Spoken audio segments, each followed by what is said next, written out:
Welcome to the ZWEIG Letter Podcast, putting architectural, engineering, planning, and environmental consulting guru Mark Zweig's straight talk in your ear. Mark has more than 30 years of experience helping AEP and environmental firms thrive. And these podcasts help deliver his invaluable management, industry, client, and HR advice directly to you, free of charge. The ZWEIG Letter Podcasts let you develop professionally, wherever you are. Hey everyone, and thank you for joining ZWEIG Media and the ZWEIG Letter exclusive interview series. With 25 years of continuous coverage of the design industry, the ZWEIG Letter is a consistent source of valuable information in an ever-changing marketplace. Once again this week, I am here with none other than our own Mark Zweig to talk about one of his recent editorial articles in the ZWEIG Letter. Mark, back on January 30th, wrote an article, The State of Project Management. That is issue 1185 of the ZWEIG Letter, and we will include a link to that particular article in the show notes for this podcast. But Mark talked about the state of project management, and I would love to kind of get your thoughts about just the overall idea of project management in the design industry and why it is an art form, and if it's not done properly, it sticks out like a sore thumb.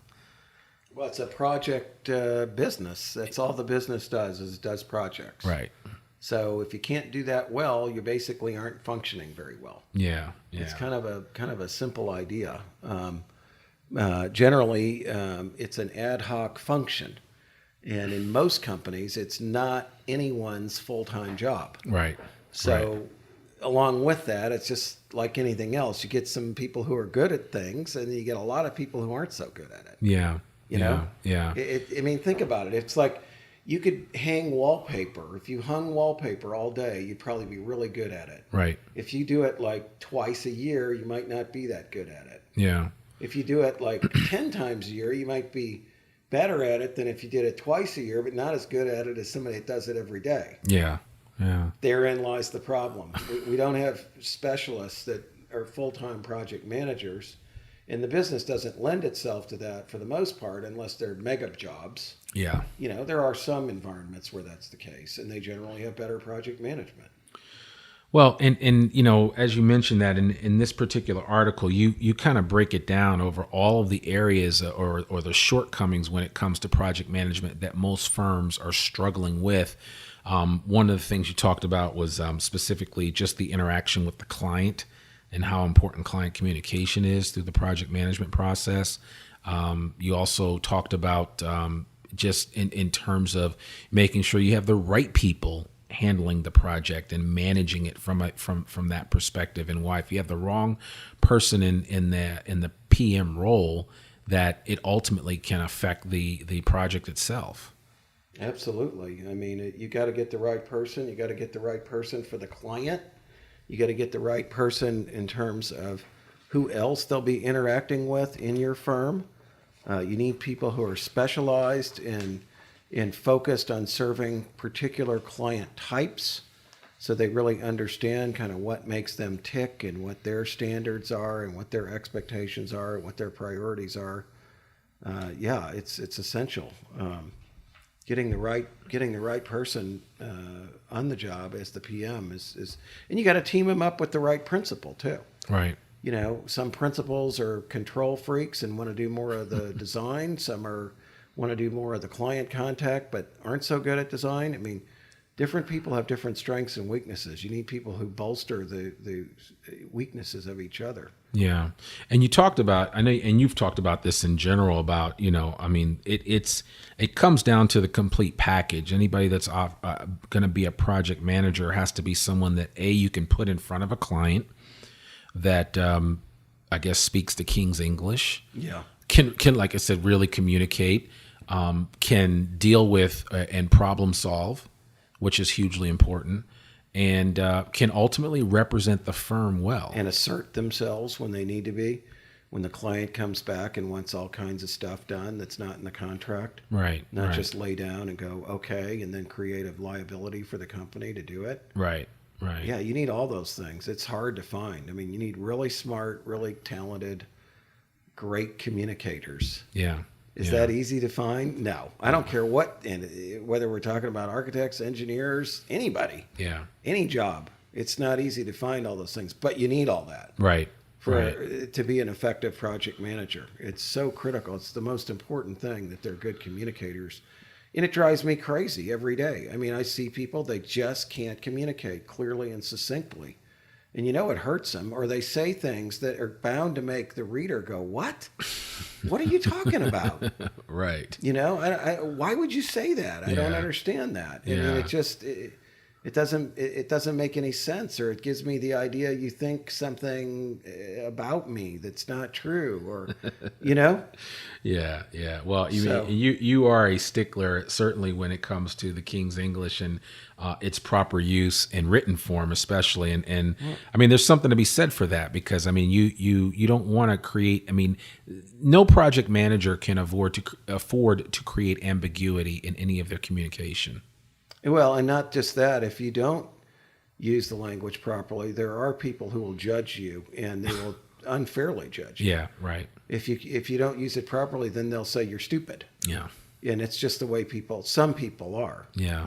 And, I don't think that's necessarily true. I don't think there's ignorance and stupidity are two completely different things. Right. You may be ignorant, but it doesn't mean you're stupid. Yeah. But it's, it sort of casts doubt over everything. Right. Again, I'll use an analogy from my other business.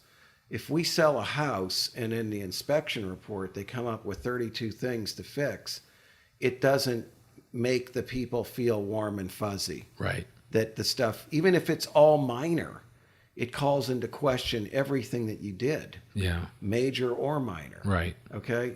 Same thing with your written communications. It's exactly the same thing. Yeah. So you don't want to create that doubt, that uncertainty in the work itself, and that's a big problem. I think communication skills are a huge weakness of people in this business in general, and it's their deficiency is doubly impactful when these people are project managers. Right. So what would you say? I know there are a lot of PM programs out there that do training. I mean, what is your advice to firms in terms of, trying to get their people up to a certain level, when it comes to being a proficient project manager? Aside from, I know we do our own project manager training, but is that something that overall you recommend firms do with their people, or do you suggest that they just kind of create something internally to kind of help their people become better project managers? No, I think you do both. Okay. I think you should have internal training that's specific to your firm. Yeah. And you need to have external stuff, and it's just some of the basic techniques and tools that help people be better project managers. Okay. So I don't think they're mutually exclusive at all. You need to train your people, though. I mean, when you see our surveys that tell you that only 25% of project managers have had any kind of training in it. Right. That's freaking insane. That is. I mean, really, think about that. Especially for an industry that thrives on projects. Yeah, it's like 25% of our drivers on the roads have had driver's training. Oh, I bet they're great drivers. Right. 25% of our carpenters had any training in carpentry. Oh, they're doing a fantastic job. Right. I mean, just think about 25% of our dentists have had training in dentistry. My God, what about the other 75%? Right. They're really good at holding pliers. Right. I mean, it's like, what? It just doesn't make any freaking sense. Yeah. And it's very typical. These people need tons of training. It's probably where you really need to focus. The majority of your non-technical training has to be focused on project management. Okay. Yeah, you can't do enough, honestly. Yeah. And so what do you, how do you work through those that, just can't pick up the whole project management piece within an organization, but they've been there for so long that you feel like if you take them out of that, you almost kill them from being able to do anything else within the organization? I mean, how do you deal with that? Because we need people who can multitask. Okay. Just to not be able to do anything other than manage jobs. It's unacceptable. Yeah. I mean, I don't know what else to say. You got to be able to do work. You got to be able to be a project manager. You got to be able to sell. You got to be able to mentor other people. You know, we need multi-talented people who aren't two-dimensional. Right. I only do project management and I shut everything else out. It's like people, I can't sell anything at all because I have work to do. What the hell? Yeah. Where did that idea ever come from? Right. You know? Right. So it's kind of like the walk and chew gum syndrome. Yeah. Yeah. Yeah. Everybody would just love to do one thing at a time. Yeah. I always hear that. Well, you know, Bob just wants to work on one project at a time. And he's got 6. Well, good luck, Bob. Find a place you can work on one at a time. Take it all the way from start to finish. And then as soon as you're done, there's another one just ready for you to start. Oh, man. Life doesn't work like that. Yeah. Yeah. Gosh, I mean, you know, it'd be great. We do a beautiful job. Everybody would. Yeah. But it's unfortunate. It's not going to happen. It is tough. It is definitely tough. So I know that we've recently kind of combined our advanced project management with our project management program. Is there any, one specific, thing that you would want to tell everybody about that they should be thinking about from a project management perspective within their organization moving forward, especially with just the way things are going right now? We've got a new we've got a new administration in the White House. There are just a lot of changes afoot, and granted, that can go in a number of different ways. And this is not really a political podcast, but what do you think firms can do, especially just to kind of separate themselves from the rest of the industry on a project management basis?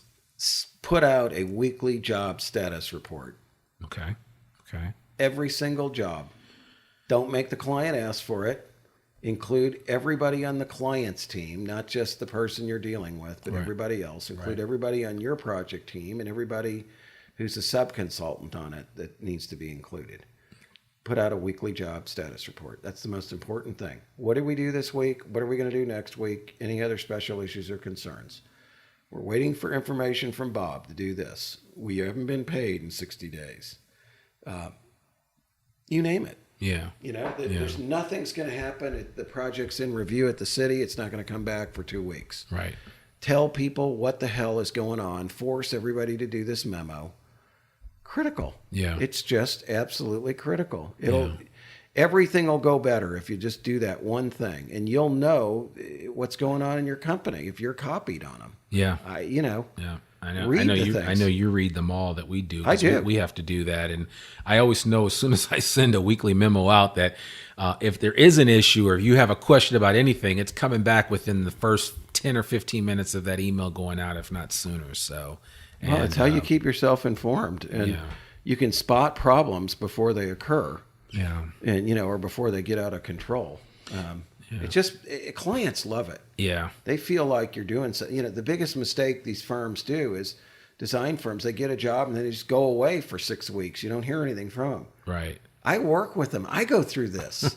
I'm like, where's my job? Oh, we've got this and that. Why don't you tell me anything that's going on? Exactly. It seems like nothing's happening. That makes me feel bad. Right. I just wrote you a check for $25,000. It seems like nothing's happening. Yeah. Help me out here. Yeah. Okay. That's funny. I mean, I go through it myself. I see the difference in I'm trying to get my commercial real estate brokers that handle our leasing to give me a weekly status on all our projects that they're leasing out. It's like pulling teeth. It is. I'll get it for 2 weeks, then I don't hear from them for a month. It's like, are you guys doing anything? Oh, wait, you still wanted us to send that to you? Well, we leased out 2 spaces. Okay, good. That was, that's been done. But what about this one? Right. What are we doing? I mean, there's nothing. Yeah. Just stops. Yeah. No, really, this is the most fundamental thing you can do. Yeah, weekly reports. Yep. Yeah, it's so funny, and I'll leave everybody with this thought: is that even when I have nothing to say, I tell the client that I don't have anything. I don't have anything new to report this week. I mean, there are going to be times like that. I mean, it's not like you can just create out of thin air something on every project every time that you're going to send out the status report. But if you manage the client's expectations right from the beginning, they'll understand. So then when they do get that report and it says nothing new to report, they'll understand. But just the simple fact of getting into that habit of sending out that report on a weekly basis, just like Mark said, I mean, it will make your client more appreciative than you would ever know. And more so than anything else, they'll tell other people about it and they'll want to work with you again because you kept them in the loop about everything that was going on with the project from start to finish. So definitely want to encourage you to think about that. Listen, we're doing something new here on the TZL interview series, and I just wanted to. I haven't done this to Mark, or maybe I have once before, but Mark, I just want to ask you a couple of simple questions before we end our interview today, and we can have a little fun with this. What was the last book that you read? The last book I read, gosh, you're putting me on the spot. I didn't mean to do that.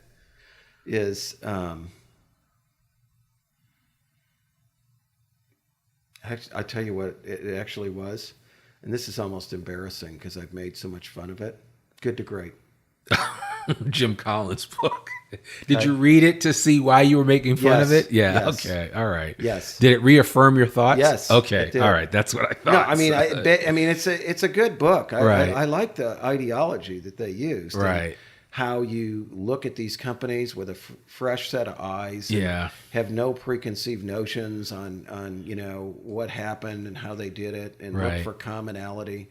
But yeah, that's it. And I don't like business books. Yeah, I I really know. don't. I I like know. fiction. I I'm know. much more inclined to read, or I like biographies. Okay. The Steve Jobs book. That's good. Yeah, that is good. That is know? good. There's another Yeah. one on becoming Steve Jobs too, which is pretty good. So, and we actually have our own writer in the editor for the TZL, Richard Massey, wrote a book called Municipal Tilt, and I'm going to give a self-proclaimed shameless plug for his book Municipal Tilt, and we will include a link to his book at Barnes & Noble and at Amazon in the show notes. But actually, Richard's a pretty good writer, and if you like fiction, then this is definitely a great book for you. He's written a couple of books, and this is the first one, and so definitely want to give a big shout out to Richard Massey, our own editor at the ZWEIG Letter, for that. Now, last question I'm going to have before we close on out is and I know you've talked about a couple of different series that you've tried to get me on, but if you could binge watch one TV series, old or new, what would it be? Oh gosh, binge watch one TV series. Jeez, these are hard, man. I'm sorry. You told me about Modern Miracles. Modern Miracles. Okay. That would be a good one to binge watch. Okay. Yeah. Modern Miracles. And they focus on like major bridges or various accomplishments of man. Yeah. That's funny. Yeah, a guy I was talking to yesterday on the phone. Or Modern Marvels. Modern Marvels. That's what it is. Yes. Okay. Modern Marvels. I know that one. Yeah. There was a short series on Netflix that I really like. Was called The Men Who Built America. Mm-hmm. And I mean, it was just really, really fascinating about J.P. Morgan, Carnegie. Is that the one that had Henry Ford in it? Henry Ford's featured in it. Yeah. And Yeah, it talks about, I think, and I'm only mentioning that really because one of the key factors in that series was that all of those men took risk. Mm-hmm. They failed multiple times before ultimately. And they were crazy. Okay. Yeah. I mean, So they were a little bit crazy, or a lot crazy. A lot in the crazy. Case of Henry Ford. Yeah, absolutely. That's funny. It is interesting. Though. You learn from the studying successful people from the past. Absolutely. There's no question about it. Yeah, without a doubt. And it's good to be inspired. Yeah. You know? Yeah. No, it is. Too much of the stuff you can watch just basically makes you feel bad. Oh, I know. And I try. Once I figure out that's what it's doing to me, then I tune out. You tune out. Yeah. Yeah, I don't want to feel bad. Yeah. It's just not worth it. It isn't. Life's too short. Yep. So, Mark, man, I want to thank you so much for sharing with us this week. We really, really appreciate it. Folks, remember, you can get Mark's no-holds-barred advice on a weekly basis in the ZWEIG Letter and our sister publication, Civil and Structural Magazine. Now, because you are a podcast listener, we want to thank you with a free gift. And I'll tell you all about that in 1 second. As a reminder, all ZWEIG Group Media programs like this one are available in both podcast and video format, free for download on iTunes, Stitcher, SoundCloud, and YouTube, just to name a few places. We'd like to thank you for listening or watching this podcast episode by offering you a free copy of the ZWEIG Letter and a year subscription. Yes, you heard me right. A year subscription of Civil and Structural Magazine. Just visit freetzl.zweigroup.com. A link to all this information, including contact information for Mark, will be in our show notes, and we would love it if you would share this podcast with a friend, and even better, if you go on iTunes and give us a 5-star review or a 1-star if you think this podcast sucks. And tell us why so we can fix it. Because we know we're not perfect, but we can't do anything if we don't get feedback from you. So we really appreciate our listening audience. So please share with us. Listen, I'm Randy Wilburn, and you've been listening to ZWEIG Group Media, part of ZWEIG Group. Remember, we exist to make you more successful. Bye for now. Thanks for tuning in to this ZWEIG Letter podcast. We hope that you can apply Mark's no-holds-barred advice to your daily professional life. For a free 6-week subscription to the ZWEIG Letter, please visit freetzl.zweigroup.com to gain more wisdom and inspiration, in addition to information about leadership, finance, HR, and marketing your firm. Subscribe today.